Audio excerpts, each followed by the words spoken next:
कशाला सगळ्या रोजच्या रोज बैठका घेत आहे? कधी रात्री बैठका होत आहेत, कधी सकाळी बैठका होत आहेत. बैठकीत कोण उपस्थित नसला तर परत ती रद्द करून नव्याने बैठक घेतली जाते. कशाला बैठकांचं नाटक पाहिजे? करून टाका काहीतरी.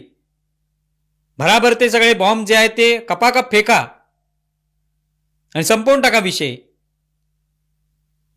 रोजच्या रोज आपलं तेच चालू आहे, तेच गुराळ चालू आहे असं जरांगे म्हणतायत. अशा वेळेला कणखर निर्णय घेतले पाहिजेत. आम्ही कसा मराठा आरक्षणाबद्दल कणखर निर्णय घेतला तसा निर्णय घेतला पाहिजे. पण हे काय रोजच्या रोज बैठकाच होत आहेत, फक्त कारवाई काहीच होत नाहीये. आणि हे जेव्हा जरांगे बोलतात तेव्हा समोरचे जे बसलेले त्यांचे समर्थक आहेत ते हसतायत, त्याची खिल्ली उडवतायत.